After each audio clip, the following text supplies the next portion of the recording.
Bienvenidos a la Noche Infinita.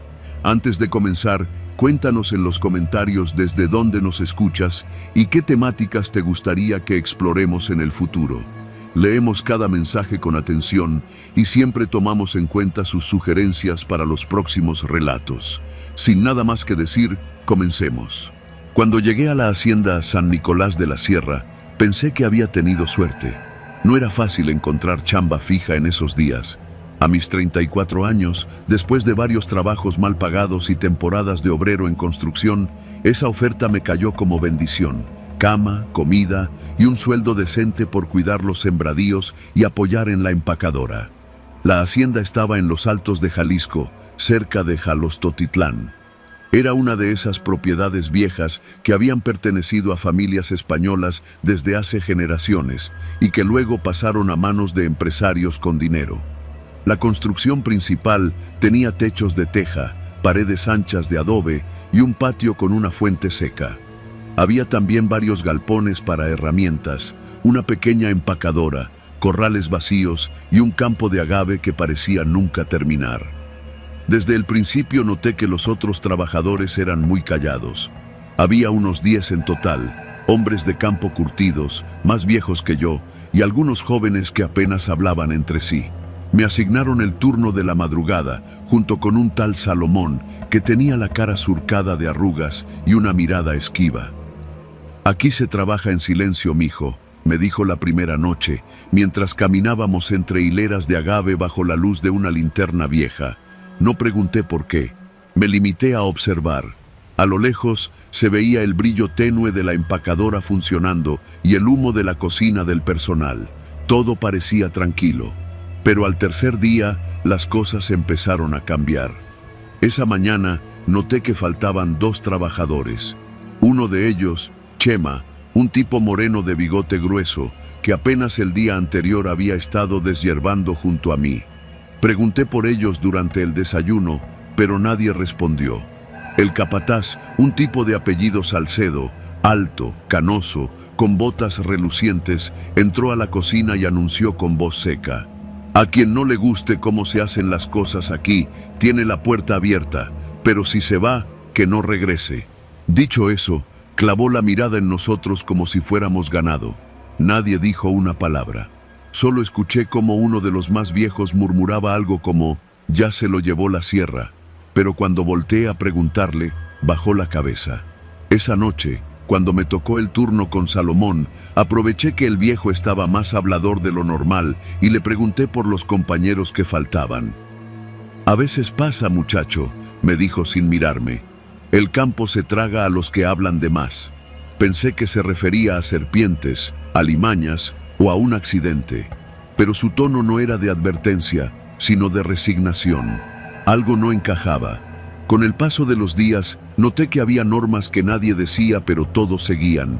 Nunca se trabajaba cerca del corral viejo, aunque estaba en desuso. Nadie entraba a la bodega más grande después del anochecer, aunque muchas veces se escuchaban ruidos adentro. El capataz pasaba cada tarde a supervisar, siempre con un radio que parecía no funcionar, y cada vez que alguno de los trabajadores le preguntaba algo fuera de lugar, lo aislaban del grupo. Eso le pasó a Ismael, un joven moreno, flaco, con cara de no romper un plato. Había preguntado, durante la comida, que por qué ya iban 3 desaparecidos y nadie decía nada. Salcedo no dijo nada en el momento, pero al día siguiente, Ismael fue enviado a trabajar solo a una sección del campo que quedaba lejos, al otro lado del cerro. Nunca volvió a comer con nosotros. 3 días después, desapareció. «Seguro se fue en la madrugada», dijo el capataz cuando preguntamos. Pero sus cosas seguían ahí, su camastro intacto, su ropa colgada. Nadie le creyó, pero nadie se atrevió a decirle lo contrario. Fue Salomón quien me advirtió con claridad una noche mientras compartíamos un cigarro. «No te metas en broncas, chavo. Aquí lo que se siembra no es solo agave. Hay cosas que se entierran y se callan. Ya no pude dormir esa noche. Me levanté como a eso de las 3, con la boca seca y la cabeza llena de pensamientos. Caminé hacia la bodega vieja, donde decían que no se debía entrar. Me escondí entre unos costales. Vi cuando Salcedo llegó con 2 tipos que no eran del rancho. Traían linternas potentes, mochilas grandes y unas palas. Abrieron la bodega con una llave que llevaba colgada al cuello. Entraron y estuvieron ahí por más de media hora. Yo no me moví. Me temblaban las piernas. Cuando salieron, uno de los tipos iba sudando, con la camisa empapada. Escuché que uno decía: ese último ya se estaba poniendo difícil. Casi lo alcanzan a ver. Salcedo solo dijo: esto se repite cada año, ya lo sabes. Aquí nadie hace preguntas. Yo quería salir corriendo, pero si lo hacía, me veían. Al día siguiente, durante la comida, Salcedo se acercó a mí por primera vez. ¿Todo bien, Manuel?, preguntó. Su tono era cortés, pero sus ojos no. Sí, señor, respondí, tratando de no temblar. ¿Seguro? Dicen que no dormiste bien anoche, que andabas caminando por los galpones. No respondí. Él sonrió, me dio una palmada en el hombro y se alejó. Esa noche hice mi mochila. No había transporte en la zona, pero me largué caminando por la brecha, sin luz, sin decir nada a nadie. Caminé por más de 5 horas hasta que encontré una carretera secundaria donde pasaban trailers. Nunca volví a Jalisco. No denuncié. ¿A quién le iba a decir? ¿Con qué pruebas? Pasaron ya 5 años desde aquello. Hoy trabajo en una gasolinera en San Luis Potosí. Nadie sabe lo que vi. A veces me despierto pensando en Ismael, en Chema, en los otros, y en lo que sea que ocultaba esa bodega. No eran fantasmas, no eran espíritus, era algo peor, gente viva haciendo cosas horribles con total impunidad. Porque el verdadero terror no está en lo que no entendemos, sino en lo que entendemos demasiado bien.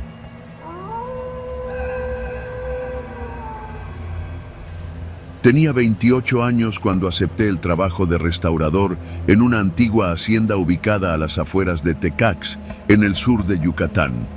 No era la primera vez que trataba con construcciones antiguas. Me había especializado en técnicas de conservación de mampostería virreinal, por lo que cuando la Universidad Autónoma me refirió con el dueño, no lo pensé mucho. Necesitaba el dinero, y la hacienda, aunque venida a menos, aún conservaba un aire de grandeza que me atrajo de inmediato. Se llamaba Hacienda Caanché. En maya quiere decir amarilla, por el color de las paredes externas, pintadas con cal natural mezclada con tierra y flor de cempasúchil. Al llegar, la impresión fue poderosa.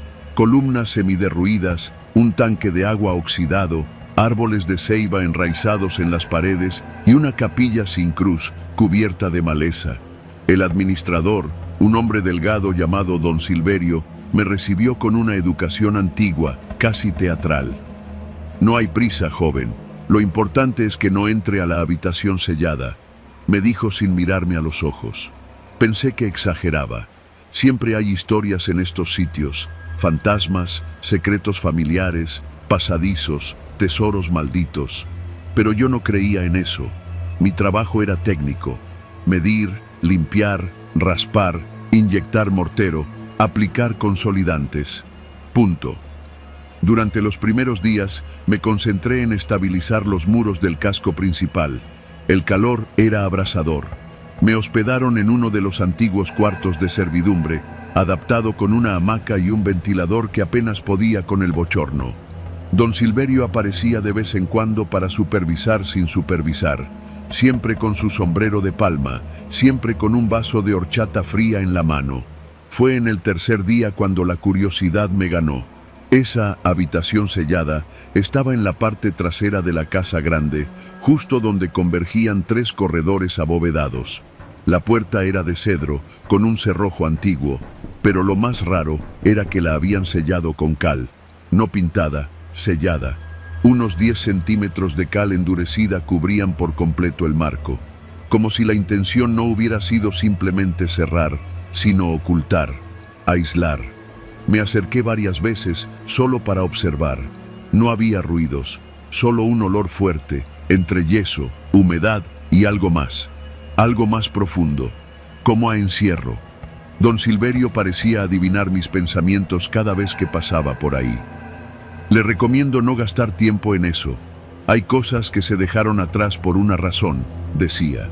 Una noche, Mientras revisaba unos planos antiguos que encontré en la pequeña biblioteca de la hacienda, noté que esa habitación no estaba registrada en ninguna planta. En su lugar había una bodega de carbón, luego un dormitorio y luego nada. La última remodelación registrada era de 1946. Después de eso, la hoja estaba en blanco. A la semana, comencé a trabajar cerca del muro que compartía pared con la habitación sellada. Ahí descubrí lo primero que me hizo dudar de todo. Los cimientos tenían grietas deliberadas, como si hubieran abierto canales para que algo saliera o entrara. Y entre las grietas encontré algo. Primero pensé que era una raíz, pero era rígido, curvo, y al escarbar más, reveló su verdadera forma. Una costilla humana, antigua, quebradiza. Luego un trozo de tela negra y deshilachada. Más profundo, un anillo. Oro, doblado como si lo hubieran martillado dentro del cemento. Corrí con don Silverio. Se le bajó el color del rostro cuando lo mostré. ¿Lo tocó? Sí. No lo haga de nuevo, no siga escarbando ahí. Intenté protestar. Le dije que debíamos reportarlo, llamar a Lina, suspender los trabajos. Me miró por primera vez con los ojos bien abiertos, en un tono distinto, duro. Si llama a alguien joven, será la última cosa que haga en esta tierra. Me fui sin decir nada, pero esa noche no dormí. Me levanté varias veces, sentía que la habitación se hacía más pequeña, el ventilador giraba más lento, como si el aire se estuviera acabando. Cuando logré dormirme, soñé con respiraciones entrecortadas, no palabras, solo eso, respiraciones al otro lado de un muro. Al día siguiente volví a la habitación sellada. Necesitaba saber. Toqué el muro. Estaba tibio. Era imposible. Todo lo demás estaba frío. Ese muro no. Esa noche tomé un cincel. Durante más de 2 horas trabajé sobre el marco hasta que logré quitar un bloque de cal. Luego otro. El polvo era tan espeso que tuve que amarrarme una camiseta al rostro. Cuando la puerta quedó finalmente libre, me quedé de pie frente a ella con el corazón retumbando como un tambor. La abrí. El olor me golpeó como una bofetada. No era podredumbre, era algo más antiguo, algo que olía a encierro, a sudor seco, a madera empapada con algo que alguna vez fue humano. La habitación era pequeña, tenía una cama de hierro sin colchón, un rosario colgando en una pared, un espejo cubierto con una sábana negra, y en el centro, marcas en el piso, uñas, manos. Alguien había intentado salir, alguien había vivido y muerto allí. En la esquina había una silla con correas de cuero, sobre ella una libreta empolvada. La abrí. Las hojas eran fragmentos de una mente rota, escritura caótica, sin orden, frases como «No soy lo que ellos creen», «Las voces vienen de abajo», «No los dejaba dormir, por eso me encerraron», «La sangre no es mía». En otra página, 3 días sin agua, el sol ya no entra, oigo pasos en mi cabeza. La última hoja tenía algo escrito con trazos torcidos. Ahora soy la habitación. La cal del muro estaba por dentro también.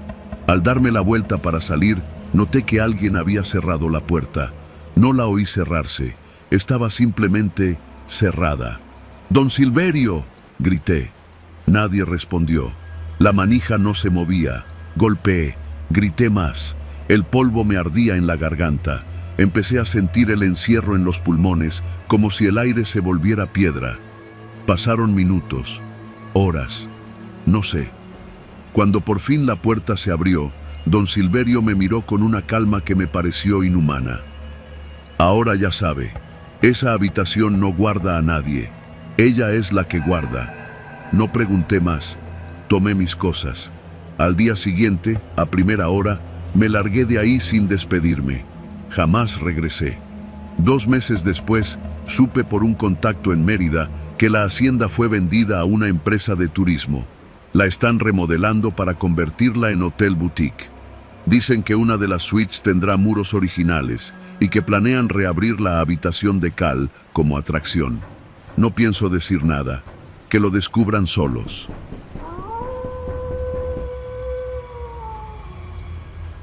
Hace unos años, cuando aún vivía en la Ciudad de México, conocí a Karina en una exposición de arte en Coyoacán. Era de esas personas que te enganchan sin esfuerzo, con una mezcla de inteligencia, misterio y un humor muy ácido. Después de varios meses de salir, me invitó a pasar unos días en la hacienda de su familia, cerca de Valladolid, en Yucatán. Era enero, yo tenía vacaciones acumuladas, y la idea de escapar del bullicio capitalino sonaba como un regalo. «Es antigua», me advirtió, cuando subimos al ADO en la terminal del sur, pero muy tranquila, rodeada de monte y silencio, ideal para desconectarse. Llegamos al día siguiente. La hacienda estaba a unos 15 minutos del centro de Valladolid, escondida detrás de una vereda de tierra y piedras sueltas. Era una estructura amplia, de techos altos y paredes de un verde deslavado por los años. Karina me contó que su abuelo la había comprado en los años 70 y aunque tenía años sin habitarse, la conservaban por nostalgia. Me pareció un sitio hermoso, casi cinematográfico. Esa primera noche todo fue normal. Cenamos en el centro con unos amigos de Karina, tomamos unas cervezas y regresamos cerca de la medianoche. El silencio era espeso, total. Ni los grillos se oían. Dormimos en una de las habitaciones del fondo, donde el calor parecía concentrarse en las paredes como si la piedra hubiera absorbido el sol del día. Lo extraño comenzó la segunda noche. Me desperté alrededor de las 3 de la mañana, no por un ruido ni por un mal sueño.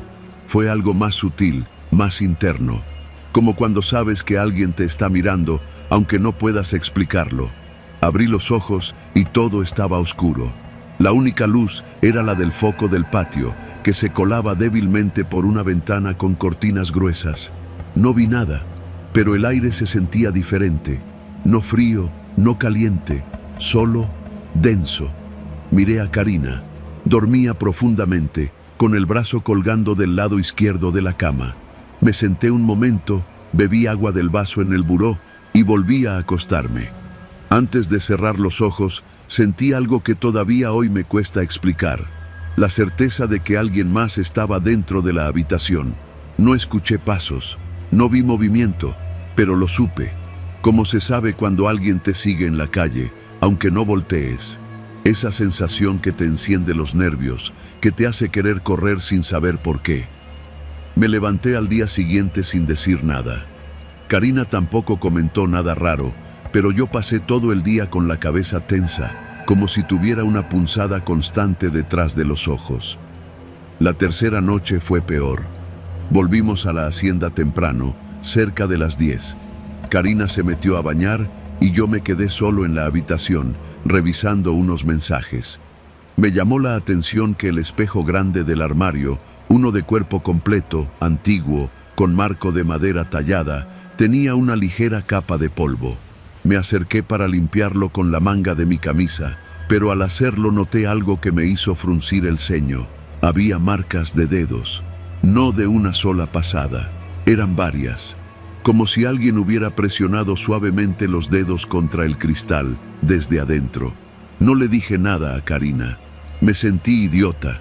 Tal vez era el polvo mismo, mal distribuido. Tal vez era mi cabeza sugestionada por el silencio de ese lugar. Esa noche me costó más dormir. Me quedé mirando al techo durante horas, escuchando los ruidos de la vieja estructura. La madera crujía con el cambio de temperatura, el zumbido de algún insecto sonaba cerca de la cortina y el reloj viejo en el pasillo marcaba cada media hora con un clac hueco. Me dormí después de la 1 y desperté a las 3, otra vez. Esta vez no abrí los ojos de inmediato. Sentí la mirada antes que nada, esa certeza abrasiva, pero ahora era más clara, más insistente. Me dolía el estómago. Me sudaban las palmas. Abrí los ojos muy despacio. La habitación estaba igual, oscura, silenciosa. Pero el espejo estaba distinto. Vi movimiento. Fue tan leve que pensé que lo había imaginado. Pero no. Alguien había pasado justo frente al espejo. No en la habitación, no reflejado. Alguien dentro del espejo. Me levanté de golpe, tropecé con las sábanas y encendí la lámpara. Nada. El espejo me devolvía mi propio reflejo, borroso por la suciedad. Karina se despertó, confundida. ¿Qué pasa? Nada. Tuve una pesadilla, le mentí. Ya me pasó. ¿Quieres que dejemos la luz prendida? Asentí.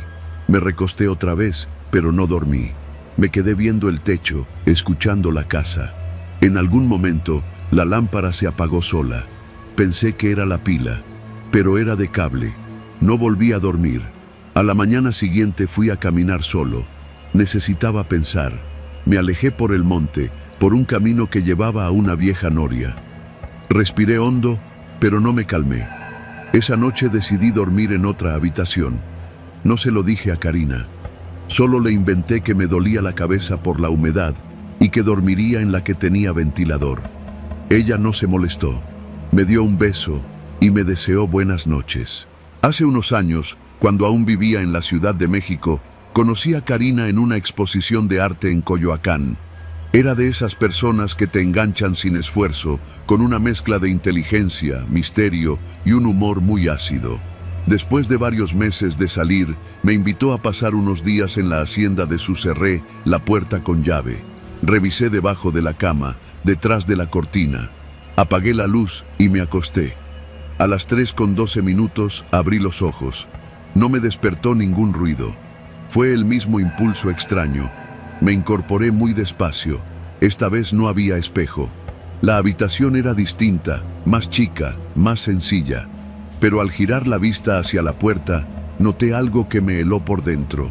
La perilla se movía. No bruscamente. Se movía apenas, como si alguien estuviera probando si podía abrir sin hacer ruido. Y entonces lo escuché. Una respiración, justo del otro lado. Me levanté sin hacer ruido. Me acerqué despacio a la puerta y me pegué a ella. La respiración era real. Un ritmo bajo, contenido, como si quien estuviera del otro lado se esforzara por no ser detectado. Me quedé congelado. No supe cuánto tiempo pasó. Tal vez un minuto, tal vez más. Después, la respiración se fue alejando. No abrí la puerta. Amanecí sentado en la cama, con la espalda apoyada en la pared y un desarmador en la mano que encontré en un cajón. Cuando Karina me vio por la mañana, supo que algo andaba mal. Me lo sacó a fuerza. ¿Crees que alguien entró a la hacienda?, preguntó, pálida. No lo sé, pero hay algo raro, como si alguien más viviera aquí, como si te observaran. Asentí. Karina se mordió el labio y miró hacia la casa. Eso mismo decía mi abuelo, ¿sabes? Que no importaba en qué cuarto durmiera, siempre sentía lo mismo, como si la casa lo vigilara mientras dormía. Me fui esa misma tarde, no por miedo a lo desconocido, sino porque entendí algo. No era la casa, era alguien, una persona, tal vez un antiguo cuidador, tal vez un pariente con problemas, tal vez un intruso que nadie había detectado. No lo sé. Pero lo que sí sé es que desde entonces no puedo dormir en ningún lugar que tenga un espejo frente a la cama. Y que, incluso ahora, cuando despierto en la madrugada, mi primer impulso no es mirar la hora ni ir al baño. Es revisar si hay alguien observándome, desde el otro lado de la puerta o desde el otro lado del espejo.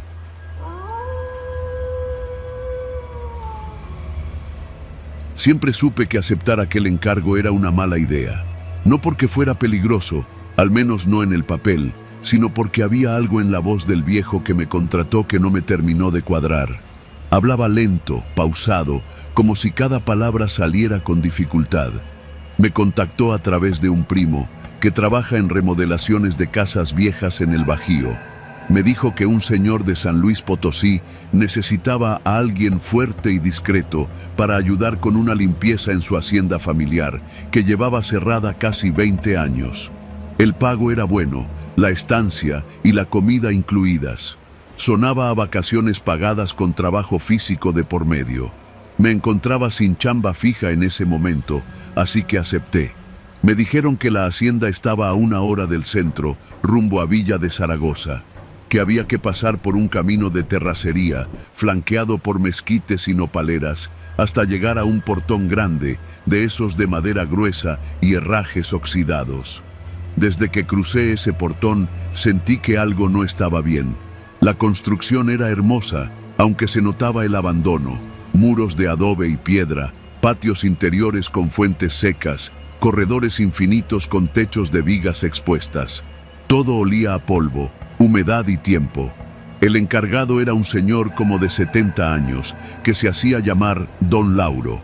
Nunca supe si era pariente del dueño o solo un trabajador viejo, pero se movía por la casa como si le perteneciera.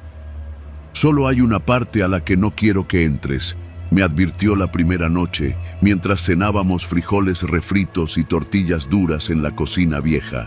«El sótano. La puerta está sellada por dentro y no hay necesidad de abrirla.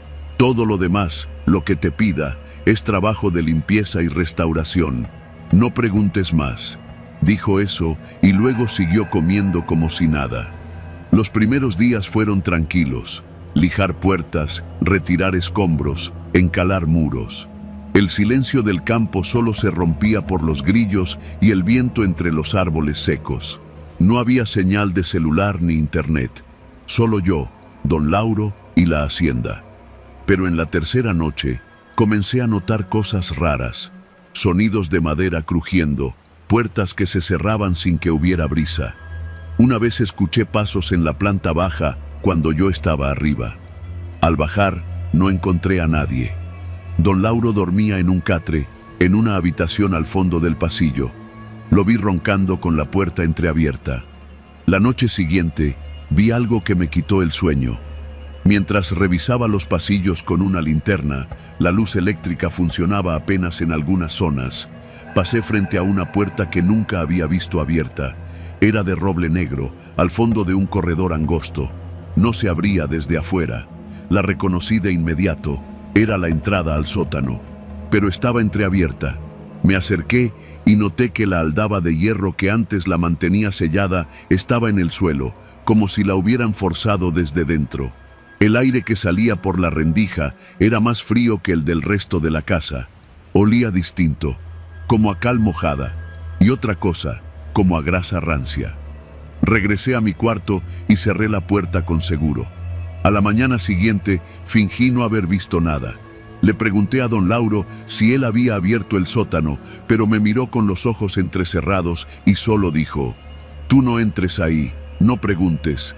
No volví a insistir, pero durante el día aproveché que Don Lauro dormía para bajar a revisar. Me llevé una lámpara recargable, una cuerda y un tapabocas. Cuando empujé la puerta, esta rechinó como si no hubiera sido abierta en años, aunque yo sabía que la noche anterior estaba entreabierta. La escalera descendía en espiral, hecha de piedra tosca. El aire era cada vez más húmedo conforme bajaba. Al llegar al fondo, me encontré con un espacio amplio, sin ventanas, apenas iluminado por mi lámpara. Estaba lleno de objetos tapados con sábanas viejas, baúles, espejos, sillas rotas, una máquina de coser. Al fondo había una especie de altar improvisado, con veladoras apagadas, una figura de San Benito hecha de hierro y un diario empolvado. Cometí el error de abrirlo. Las primeras páginas eran relatos simples, con fechas de hace más de medio siglo. Había nombres, cuentas de ganado, notas sobre cosechas, pero luego el tono cambiaba. Comenzaban a hablar de la presencia, de la cosa que no duerme. Decía que se movía por los pasillos en la madrugada, que imitaba voces, que se escondía en los muros. No entendía si era un delirio o una confesión. Cerré el diario y salí de ahí lo más rápido que pude. Esa noche no dormí. Desde mi cuarto escuché pasos arriba de mí cuando sabía que no había otro piso. Después, el sonido de alguien arrastrando algo pesado por el pasillo. Luego, una voz. Mi voz. ¿Quién está ahí? Era mi propia voz, repitiendo esa frase como un eco imposible. No me atreví a salir. Al amanecer fui con Don Lauro. Le conté todo, esperando una explicación. «Bajaste, ¿verdad?», dijo sin sorpresa. «Ya lo sabes». Le exigí que me dijera qué estaba pasando, que me iba a ir de ahí. «Ya no puedes irte». Me reí. Le dije que sí podía, que en cuanto amaneciera bien, me iba caminando si era necesario. No me refería a ti, dijo, me refería a mí. Y entonces entendí algo. Don Lauro no era un cuidador, era un custodio. Esa tarde empaqué mis cosas, alisté mi mochila, agarré lo que quedaba de comida y me dirigí al portón. Estaba cerrado, con candado, un candado enorme y oxidado que no había notado antes. Don Lauro no apareció en todo el día. Regresé a la hacienda, buscando una herramienta para forzar la salida. Pero cada cuarto parecía distinto, como si se reacomodaran, como si los pasillos se alargaran. La estructura ya no era la misma. La casa se estaba cerrando sobre mí. Corrí al sótano. Pensé en buscar otra salida desde ahí, una puerta trasera, algo. Y fue entonces que la escuché. Desde el fondo del sótano, más allá de los trastos viejos, más allá del altar, algo se movía. No la vi del todo, pero la sentí. Su respiración, baja, húmeda, justo detrás de uno de los tapices que colgaban del muro. Me escondí entre dos baúles y apagué la lámpara. Pasaron minutos, u horas, no sé. Cuando volví a subir, el portón estaba abierto. Salí corriendo sin mirar atrás. Caminé por horas hasta encontrar un rancho. Pedí ayuda, inventé que me habían asaltado y me dejaron llamar a mi primo. Nunca le conté lo que realmente pasó. Han pasado 3 años. Todavía sueño con esa casa y a veces, cuando me despierto en la madrugada, siento que algo se mueve bajo las tablas del piso, como si hubiera algo allá abajo, esperándome.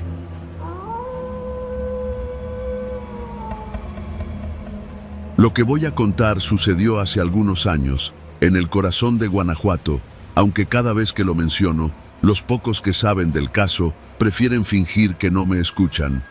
No los culpo. A veces, hasta yo mismo me esfuerzo por convencerme de que lo imaginé. Pero no fue así. Todo comenzó por una tormenta. Éramos 6 amigos, todos de la universidad, ya entrados en los 30. Mariana, Iván, Paola, Germán, Sofía y yo. Cada quien con su vida hecha, pero con la costumbre de organizar una escapada una vez al año, solo nosotros, sin parejas, sin hijos, sin distracciones. Este año le tocó a Iván escoger el lugar. Nos propuso una vieja hacienda que su primo había remodelado como alojamiento rural en una comunidad llamada San Felipe Torres Mochas, casi al borde de la Sierra de Lobos. Es enorme, nos dijo. Tiene más de 100 años y está rodeada de puro campo. Nada de señal, nada de internet. Un fin de semana para desconectarnos de todo. Aceptamos por nostalgia y por la promesa de carne asada, tequila y noches de plática hasta el amanecer. Rentamos una camioneta y salimos desde León un viernes por la mañana. El cielo ya mostraba nubes negras cuando tomamos la carretera secundaria, pero no nos preocupamos. El clima decía lluvias aisladas. ¡Ja! Qué fácil es confiar en esas predicciones hasta que se desatan. La hacienda era tal como Iván la describió. Un caserón de piedra, con un patio central lleno de bugambilias, columnas gruesas y una capilla diminuta al fondo. Estaba en medio de la nada. No había casas cerca, ni tráfico, ni luces. Solo campo, cerros y un viento constante que nunca dejaba de soplar. Cuando llegamos, el administrador, un hombre mayor de rostro seco, llamado Matías, nos recibió con la amabilidad justa. Aquí está la cocina, los baños, los cuartos. Hay agua caliente, pero no se pasen con el gas. El generador se activa solo si se va la luz. Cualquier cosa, yo duermo en la habitación junto a la entrada. Pero no me despierten si no es urgente, nos dijo sin una pizca de sonrisa. Sofía, que era la más burlona, me susurró al oído: ese señor parece sacado de una novela de Rulfo. Reímos. Esa primera tarde todo fue alegría. Encendimos la parrilla, sacamos las chelas y entre música de celular, historias pasadas y carne mal cocida, el tiempo se nos fue. Pero al caer la noche, algo empezó a sentirse distinto. El viento había arreciado y para las 10 La tormenta ya rugía con fuerza. La hacienda, pese a su tamaño, tenía ventanas chicas. No entraba mucha luz. El alumbrado era tenue y las paredes gruesas y húmedas absorbían todo sonido. Cuando cayó el primer relámpago fuerte, la luz se fue un par de segundos. Luego volvió, pero parpadeando. «Seguro es el generador», dijo Iván, como si no le diera importancia. Nos fuimos a dormir antes de medianoche. Cada quien tenía su cuarto, pero todos estaban ubicados alrededor del patio. Yo me quedé con el que daba al fondo, junto a la capilla, mientras los demás se distribuyeron hacia el otro lado. La lluvia no dejaba de caer, el viento azotaba las puertas, pero lo que realmente me inquietó esa noche fue el silencio interno. En una casa tan vieja, uno espera crujidos, goteos, grillos, pero aquí no había nada, solo el retumbar de la tormenta afuera. A eso de las 2 de la mañana, escuché pasos, claros, rítmicos. Pensé que alguno de los demás había salido al baño, pero los pasos no se alejaban. Se detenían justo frente a mi puerta. Esperaban. Luego seguían hacia la capilla. Abrí con cuidado, pensando en Germán o Iván, pero el pasillo estaba vacío. Las bugambilias se mecían apenas por el viento. La luz del patio seguía parpadeando. Caminé unos pasos hacia la capilla y noté que la puerta estaba entreabierta. Me acerqué. Dentro no había nadie, solo una figura de San Judas, cubierta de polvo, y un par de bancas rotas. Volví a mi cuarto inquieto, pero no dije nada. Al día siguiente, el camino de regreso estaba intransitable. El administrador nos avisó temprano. «El río se desbordó, no van a poder salir hasta que baje el nivel. Eso, o se arriesgan y se quedan varados en el monte». Decidimos quedarnos. Solo era un día más. Pasamos la mañana jugando cartas, cocinando con lo que quedaba y tratando de que no se notara la incomodidad creciente. Todos lo sentimos. Algo no andaba bien. No era solo la tormenta. Era la forma en que Matías nos observaba. Cómo nunca se nos acercaba, solo nos miraba desde lejos. Cómo desaparecía por horas, sin responder a los llamados. A media tarde, Paola fue a buscar una cobija al cuarto de servicio y volvió pálida. «Hay una foto», nos dijo, «una foto enmarcada sobre la cómoda. Estamos nosotros, pero tomada desde fuera, como si alguien nos hubiera fotografiado anoche por la ventana del comedor. Fuimos todos. Ahí estaba. La foto mostraba la mesa del comedor desde un ángulo lateral. Se veía a Iván brindando, Mariana riendo y a mí justo sacando carne del asador. No podía ser vieja, era de la noche anterior». La confrontación con Matías fue inmediata. Le exigimos una explicación. Nos miró como si fuéramos niños. Esa foto ya estaba ahí, siempre ha estado. No supimos qué hacer. ¿Nos estaba jugando una broma? ¿Era un loco? ¿Uno de nosotros lo había hecho como broma pesada? El ambiente se enrareció aún más. Esa noche nadie durmió. Iván se quedó despierto en el comedor, con un cuchillo de cocina. Mariana y Sofía empacaron sus cosas por si se podía salir en la madrugada. Germán, que siempre fue el más escéptico, simplemente se encerró en su cuarto y no volvió a salir. Yo traté de dormir, pero no pude. Escuchaba pasos otra vez. No fuera, no en el pasillo, dentro de la casa. A las 3 de la madrugada, el generador falló por completo. Nos quedamos en oscuridad total. Solo el estruendo de la tormenta y algo más, risas, leves, casi imperceptibles, como si vinieran de la capilla. Decidimos reunirnos todos, pero Germán no respondía. Golpeamos su puerta. Nada. Alguien, creo que Paola, logró forzar la cerradura. Germán estaba acostado en su cama, cubierto con la cobija hasta el cuello, pero sus ojos estaban abiertos de par en par, y su boca formaba una mueca extraña, como si hubiera estado gritando. Estaba vivo, pero no hablaba, no reaccionaba, solo respiraba, muy lento. Llamamos a Matías. No apareció. A la mañana siguiente, la tormenta había cesado. La camioneta aún no podía pasar, pero decidimos caminar. No podíamos quedarnos ahí. Matías no estaba en su habitación. Todas sus cosas estaban intactas. Solo faltaba él. Dejamos la hacienda con Germán a cuestas, casi inconsciente. Caminamos por 3 horas hasta que un campesino nos recogió en su camioneta y nos llevó al centro de San Felipe. Desde ahí conseguimos ayuda. Germán tardó semanas en recuperarse. Lo llevaron a terapia, le hicieron estudios. No hubo explicación. Solo repitió una frase durante días, una y otra vez, como un disco rayado. Nos estaban esperando. Nunca supimos qué quiso decir, ni de dónde salió esa foto, ni qué pasó con Matías. La hacienda aún aparece en Google Maps, pero ya no figura como alojamiento. Alguien puso un comentario hace unos meses. Bonito lugar, pero el personal es muy raro. Nos sentimos observados toda la noche. No volvería. Yo tampoco volvería. Nadie del grupo volvió a hablar del tema. Ahora solo lo escribo porque a veces el silencio pesa demasiado. Porque hay lugares donde uno no debería quedarse, sin importar lo que prometan.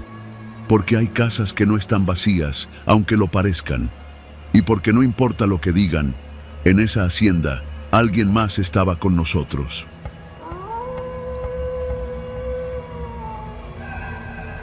No sé por qué acepté esa invitación.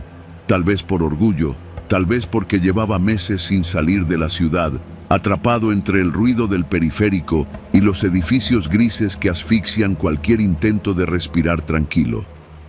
Pero acepté. Un viejo amigo, Marcelo, me había hablado maravillas de su nueva propiedad. Una hacienda restaurada en el corazón de Tlaxcala, a las afueras de Huamantla. Según él, el lugar había pertenecido a una familia adinerada desde tiempos del Porfiriato, pero llevaba décadas abandonada hasta que él, con su dinero y capricho, decidió devolverle vida. Me mandó ubicación por WhatsApp. Era un pin perdido entre sembradíos, a varios kilómetros del último Oxxo. Llegué al atardecer, tras un camino de terracería flanqueado por árboles torcidos y cercas oxidadas. La hacienda se alzaba imponente entre la maleza podada, una estructura rectangular de piedra rojiza, con arcos de cantera, ventanas enrejadas y un portón de madera tan grueso que parecía haber sobrevivido a siglos de silencio. Marcelo me recibió con su sonrisa de siempre, la misma con la que vendía ideas locas y cigarros en la prepa. Había envejecido bien, barba impecable, camisa blanca arremangada, lentes oscuros aunque ya caía la noche. «¿Qué te parece?», preguntó, abriendo los brazos. Le metí un dineral, pero mira nada más. ¿A poco no sientes cómo respira? Respira. Esa palabra se me quedó grabada. Entramos. El interior era amplio, con techos altos, vigas expuestas y muros pintados de blanco. Había velas encendidas por todos lados, porque según él, la electricidad aún estaba en proceso. La cena fue sencilla pero buena. Chiles en nogada, pan de horno, mezcal artesanal. Marcelo tenía una cocinera que se aparecía y desaparecía sin hacer ruido, como si flotara por los pasillos. «Quédate a dormir», me dijo al terminar de comer. «Nadie viene por aquí, ni señal hay, te va a servir». Acepté. De nuevo, no sé por qué. Me dio un cuarto en la parte trasera, cruzando un pasillo largo donde el aire ya no olía a madera ni a velas, sino a humedad encerrada. La habitación tenía una cama individual, un ropero de madera con espejo manchado y una pequeña ventana cubierta por una cortina bordada. Me acosté sin quitarme los zapatos. El mezcal me pesaba en la cabeza, pero el sueño no llegaba. Alrededor de las 2 de la madrugada, me despertó un ruido sordo. No fue un golpe, más bien un crujido seco, como si alguien hubiera pisado una tabla suelta cerca de la puerta. Me quedé quieto. No respiraba. Escuché de nuevo, una leve vibración, casi imperceptible, como si alguien apoyara la palma de la mano sobre la pared del pasillo. Encendí la linterna del celular y salí. El pasillo estaba en silencio, bañado por la luz débil de una vela que se consumía junto a una imagen de la Virgen de Guadalupe. Caminé en silencio, como si estuviera invadiendo algo ajeno. Fue entonces cuando noté que una de las puertas que antes estaba cerrada, ahora estaba entreabierta. No sé qué me impulsó a entrar. La curiosidad es más fuerte que el miedo cuando estás solo en una casa extraña a mitad de la noche. Empujé la puerta. El cuarto estaba completamente oscuro, así que usé la linterna del celular. Lo que vi no lo entendí al principio.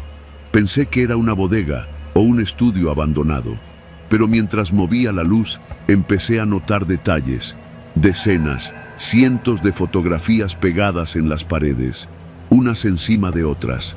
Algunas estaban clavadas con tachuelas, otras con cinta amarilla, otras simplemente colgaban de hilos como ropa secándose al sol. Me acerqué. La mayoría eran en blanco y negro, otras a color, como tomadas con cámaras analógicas de los 90. En todas aparecía yo, solo yo, en diferentes momentos de mi vida, caminando por la UNAM, bajando del Metrobús en Insurgentes, saliendo de un 7, platicando con alguien en una banqueta de la colonia Roma, incluso una en la que estaba dormido en mi departamento. Reconocí la camiseta que usaba y hasta el vaso de agua que había dejado en la mesita de noche esa semana. Sentí que el cuerpo se me congelaba. Era imposible. Nadie tenía esas fotos. Ni siquiera yo recordaba esos momentos. Había algunas tan viejas que no sabía quién pudo haberlas tomado. Otras eran recientes, de hacía días, semanas. Una de ellas me mostraba saliendo del gimnasio, con el cabello húmedo, viendo mi celular. Otra era de hacía 2 días, entrando al estacionamiento del trabajo. Miré hacia atrás. El pasillo seguía vacío. Quise pensar que era una broma de Marcelo, una de muy mal gusto, que contrató a alguien, que usó cámaras escondidas, no sé, pero había algo en el cuarto que no coincidía con una broma. Las fotos estaban organizadas, clasificadas. Algunas estaban marcadas con fechas escritas a mano. Otras tenían comentarios en el reverso. Levanté una. No hizo contacto visual esta vez, decía. Otra. Lo sigue viendo todo. Casi nos descubre. En el centro del cuarto había una silla, negra, metálica.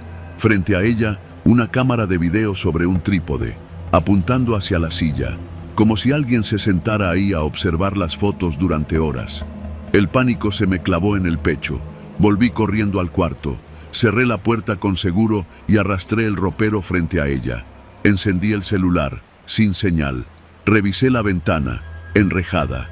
No pude dormir. Apenas amaneció, salí con la mochila al hombro. Marcelo me esperaba en la cocina, tomando café como si nada. ¿Dormiste bien?, preguntó con una sonrisa. ¿Qué hay en ese cuarto del fondo? No respondió. Solo siguió tomando café. Cuando me acerqué a la puerta, vi algo que no había notado antes. Una foto mía pegada con un imán sobre el refrigerador. Era de esa misma noche, saliendo del cuarto, con la linterna encendida. Lo miré. Él me miró. No dijo nada. No hizo ningún intento por detenerme cuando crucé el portón de madera y salí al camino de tierra. Tampoco he vuelto a saber de él. Regresé a la ciudad con el corazón apretado, pero con la certeza de que si esa noche me hubiera quedado un minuto más en ese cuarto, sentado en esa silla, viendo esas fotos, me habría quebrado para siempre. Desde entonces, cada vez que paso frente a un poste con cámaras, o alguien me ve por más de 2 segundos en la calle, siento el mismo vacío en el estómago. El de saber que hay alguien o algo allá afuera que sabe demasiado de mí, y no deja de mirar.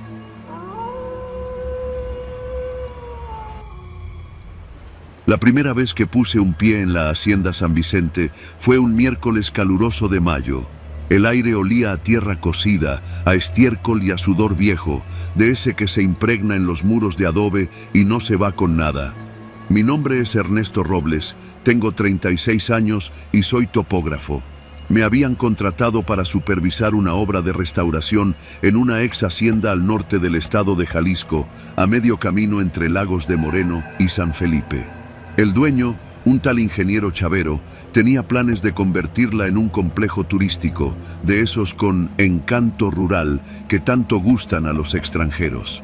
Yo solo debía levantar el plano general del terreno, ubicar los viejos límites de propiedad y marcar dónde podrían construir sin comprometer estructuras antiguas. Cuando llegué, me recibió Daniel, el capataz. Un tipo seco, mayor, de mirada desconfiada. Ni un buenos días me dio, solo me señaló la entrada lateral con la barbilla y me advirtió: no se meta donde no lo llamen ingeniero. Aquí la gente no habla mucho. Me pareció un comentario extraño, pero lo tomé como simple advertencia de alguien que no quería que me metiera en su rutina. El lugar, sin embargo, era impresionante. A pesar del abandono, la construcción seguía en pie. Muros gruesos, techos altos, corredores largos con pilares de cantera y un patio central con una vieja fuente seca. Algunas zonas estaban acordonadas porque tenían daño estructural. Dormiríamos en una casona contigua que alguna vez fue para los trabajadores. La primera noche me costó dormir, no por miedo ni por incomodidad, sino por el calor y el zumbido incesante de los insectos. Pero lo que realmente me perturbó fue lo que escuché cerca de las 2 de la madrugada. Gritos, no de terror ni de auxilio.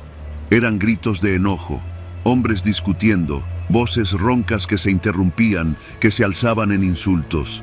No entendía bien las palabras, pero reconocía el tono de una pelea fuerte, con odio viejo. Me asomé por la ventana. No vi luces ni movimientos, pero las voces seguían un par de minutos antes de apagarse, como si nunca hubieran estado ahí. Al día siguiente, le pregunté a Daniel. Se limitó a decir: aquí no hay pleitos, todos saben su lugar. Y se fue. Ni siquiera trató de fingir que no sabía de qué hablaba. Me pareció una respuesta inquietante, pero el trabajo era bien pagado y no quería empezar a crear tensiones. La rutina siguió. Durante el día, los obreros trabajaban en silencio. Apenas hablaban entre ellos, ni siquiera en los descansos. Había tensión en el aire, una especie de presión invisible que a mí me parecía antinatural. Yo intentaba hacer mi trabajo sin molestar a nadie, pero empecé a notar cosas, herramientas que desaparecían y luego aparecían en lugares imposibles, marcas en el suelo que nadie admitía haber hecho, miradas fugaces entre los trabajadores, como si se vigilaran entre ellos. Una tarde, mientras trazaba un eje de coordenadas cerca del antiguo granero, vi a 2 hombres discutiendo. Uno era Saúl, un muchacho joven, y el otro un tipo mayor que todos llamaban el Tadeo. No gritaban, pero sus gestos eran agresivos, los cuerpos tensos. Alcancé a escuchar algo. Si tú hablas, te hundes también. Me acerqué, pero en cuanto me vieron, fingieron estar hablando del trabajo. Me alejé, fingiendo no haber oído nada, pero esa frase me quedó grabada. La siguiente noche escuché lo mismo. Discusiones. Esta vez, más cerca. Me levanté sigilosamente, salí con una linterna y caminé hasta el pasillo que daba a los antiguos cuartos del personal. No había nadie, pero se escuchaban voces, apagadas, detrás de un muro de adobe que, según el plano original, daba a una bodega clausurada desde hace años.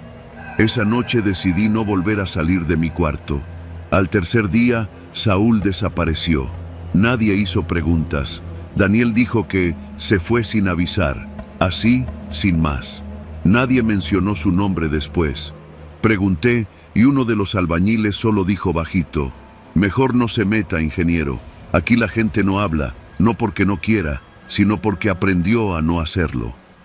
Esa frase me congeló. Sentí que algo oscuro se movía detrás de la cotidianidad aparente. Esa tarde, mientras revisaba el perímetro norte con mi equipo, encontré algo. Era un cuaderno, mojado por la lluvia y lleno de tierra. Estaba enterrado junto a unos viejos ladrillos. Las primeras páginas estaban en blanco, pero las últimas tenían escritos apresurados, garabateados como si quien los escribía tuviera miedo. Eran confesiones. Hablaban de una red de explotación. Los peones no estaban ahí solo por el salario, eran familiares de gente endeudada con el ingeniero Chavero. Campesinos que trabajaban por protección, gente traída del sur a quienes les retenían sus identificaciones, sus celulares. Nadie sabe dónde estamos. Si hablo, me desaparecen como a los otros, decía uno de los párrafos. Me quedé helado, todo encajaba. Las discusiones nocturnas, el silencio constante, el miedo en las miradas. No era que la gente no hablara, era que no podía, o peor, que sabía lo que le pasaba al que hablaba. Pensé en irme, denunciar, avisar a las autoridades. Pero estaba en medio de la nada. La hacienda tenía un solo camino de salida, vigilado. Si decía algo, me arriesgaba a no salir nunca. Decidí quedarme un día más y actuar con cautela. Esa noche, los gritos fueron distintos, más cercanos, más intensos, como si alguien estuviera siendo golpeado. Me levanté temblando y salí solo con mi celular y una linterna. Caminé hasta el área del granero, donde la señal de voz parecía más fuerte, y ahí lo vi, una figura arrodillada, encapuchada, con las manos amarradas. 2 hombres lo rodeaban. Uno lo golpeó con un palo mientras el otro le decía: ¿así quieres hablar? ¿Con quién? ¿Con el ingeniero? ¿O con el forastero? Quise retroceder, pero pisé una piedra. El sonido los alertó. Corrí como nunca había corrido en mi vida, esquivando piedras, agachándome entre los matorrales. Llegué hasta la barda del fondo y me escondí detrás de un horno viejo. Ahí me quedé, respirando con dificultad, esperando que no me encontraran. No me buscaron. Tal vez pensaron que había sido un animal. Al amanecer, agarré mis cosas y fingí una llamada de emergencia. Le dije a Daniel que debía irme a Guadalajara por cuestiones familiares. No me pidió explicaciones, solo dijo: si alguien le pregunta, aquí no pasó nada, ¿sí? Asentí. No dormí esa noche. Al día siguiente, cuando ya iba en carretera, me detuve en una estación de servicio y con las manos aún temblando, redacté un correo anónimo al Ministerio Público. Incluí las coordenadas, una fotografía de la hacienda y escaneé las páginas del cuaderno. Nunca firmé con mi nombre. No sé si hicieron algo. Nadie me contactó, pero tampoco me buscaron. Desde entonces no he vuelto a trabajar en zonas rurales. Y cuando manejo por alguna carretera en Jalisco, evito mirar hacia los cascos viejos de las haciendas. Porque en San Vicente aprendí que hay lugares donde los gritos no se oyen, no porque estén lejos, sino porque todos han aprendido a guardar silencio, y el que no, desaparece.